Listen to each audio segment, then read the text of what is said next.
A ver, pensemos un momento en la Grecia antigua. Seguramente nos vienen a la cabeza Atenas, Esparta, los grandes filósofos. Pero, ¿y si os digo que mucho, mucho antes de todo eso hubo algo más? Dos mundos perdidos en el mar Egeo que dejaron tras de sí leyendas de laberintos, de guerras épicas, y que después simplemente desaparecieron. Hoy vamos a viajar a esos mundos perdidos de los minoicos y los micénicos. Pues sí, todo empieza aquí, en el Egeo. Este mar fue, el escenario donde nacieron y cayeron los primeros grandes estados de toda Europa. La pregunta es obvia. ¿Quiénes eran? ¿Quiénes levantaron estos reinos? Y sobre todo, ¿qué fue de ellos? Vale, para situarnos, lo primero es poner un poco de orden. Aquí tenemos la línea de tiempo. Estamos en plena edad del bronce, ¿eh? Fijaos, todo arranca en Creta, con esos primeros palacios que aparecen sobre el 1900 a.C. Unos siglos después, ¡boom!, surgen los micénicos en el continente, con muchísima fuerza. Pero mirad al final, hacia el 1200 a.C. todo se para en seco. Se acaba. Vamos a ver por qué. Venga, pues empezamos nuestro viaje en la isla más grande del Egeo, Creta. Fue aquí donde nació la primera gran civilización de Europa, una cultura súper sofisticada y que, en muchos sentidos, sigue siendo un auténtico enigma. Hablamos, claro, de los minoicos. El secreto del poder minoico, y esto es fundamental para entenderlos, no estaba en tierra, estaba en el mar. Ellos fundaron lo que llamamos una talassocracia. ¿Y qué es eso? Pues es una idea que para la época era totalmente revolucionaria. En vez de conquistar territorios con ejércitos, lo que hacían era controlar las rutas comerciales con su flota. Esto les permitió conectar con gigantes como Egipto o el Próximo Oriente, convirtiendo su isla, Creta, en el verdadero corazón del Egeo. El centro neurálgico de todo esto eran sus palacios, como el de Cnosos. Pero ojo, que nadie se imagine un castillo. Fijaos bien, no tienen murallas. Cnosos era un centro abierto, un hervidero de comercio y poder. Sus almacenes estaban a reventar de estas tinajas gigantes, los pithoi, llenas de aceite y vino, que eran la base de su riqueza. Y para gestionar todo este tinglado, inventaron una escritura, el lineala. El problema, que a día de hoy sigue siendo un misterio. Nadie ha conseguido descifrarla. Y su arte es una maravilla. Nos habla de una cultura totalmente enamorada de la naturaleza, del mar, de la vida. Y otra cosa súper interesante, a diferencia de otras culturas de la época, sus figuras divinas más importantes solían ser femeninas. Figuras como esta, gran diosa, rodeada de animales y símbolos de poder, nos sugieren una religión donde lo femenino y las fuerzas de la naturaleza jugaban un papel protagónico. Nada que ver con el panteón de dioses masculinos y guerreros que vendría después en Grecia.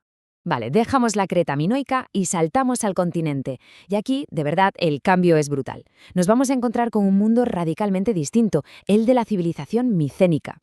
Sí, el panorama aquí es otro rollo por completo. No hay palacios abiertos al mar. Lo que hay son fortalezas imponentes. Los micénicos construían sus ciudadelas en lo alto de colinas y las rodeaban de unas murallas tan bestias que los griegos de después, al verlas, pensaban que solo las pudieron construir los cíclopes. Por eso las llamaron murallas ciclópeas. Y esto no es solo arquitectura, ¿eh? Esto es toda una declaración de intenciones. Era una sociedad hecha por y para la guerra. Esta comparativa lo resume todo a la perfección. A la izquierda, el palacio minoico, abierto, luminoso, confiado.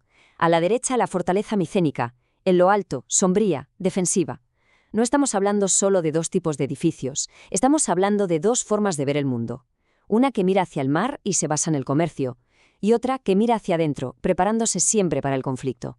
Y en la cúspide de esta sociedad guerrera estaba el Wanax, el rey. Su poder era total, controlaba el ejército, la religión, la economía, todo. Esta estructura tan centralizada, claro, era muy eficaz, pero también increíblemente frágil. Todo, absolutamente todo, dependía de una sola figura. Si el rey caía, todo el sistema se venía abajo con él. Era a la vez su mayor fortaleza y su gran debilidad, su talón de Aquiles. Y aquí viene algo fascinante. Durante siglos se pensó que los héroes de Homero, los de la Ilíada y la Odisea, eran pura leyenda. Pero el desciframiento de tablillas como esta lo cambió todo.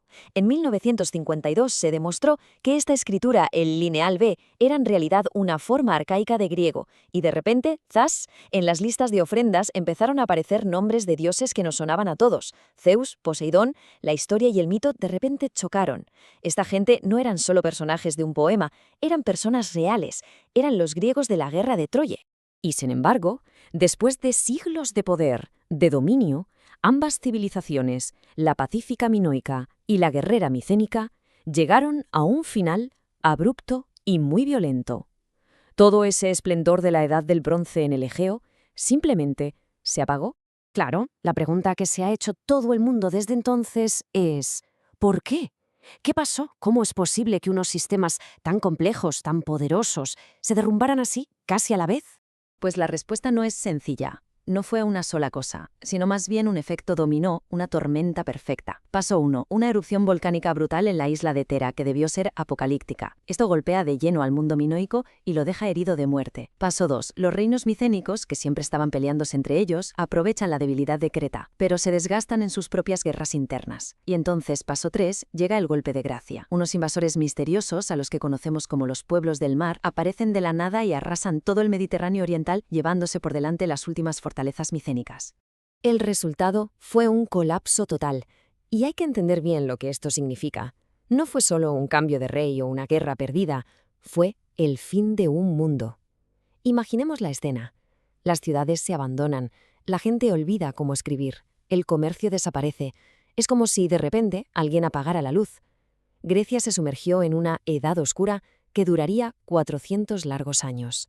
Pero, y aquí viene lo increíble.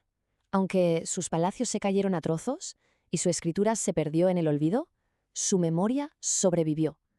Y lo hizo de una forma muy, muy poderosa, a través de los mitos. Durante esos siglos oscuros, la historia se fue transformando en leyenda. La gente que vivía entre esas ruinas impresionantes empezó a contar historias para explicarlas. ¿Aquel palacio enorme y lioso de Cnosos? ¿Qué podía ser? Pues el laberinto del Minotauro, claro. ¿Y esa ciudadela tan rica y poderosa de Micenas? Tenía que ser el hogar de Agamenón, el gran rey que fue a la guerra de Troya. La memoria histórica no se perdió del todo, simplemente se disfrazó de mito. Y ese, al final, es su verdadero legado.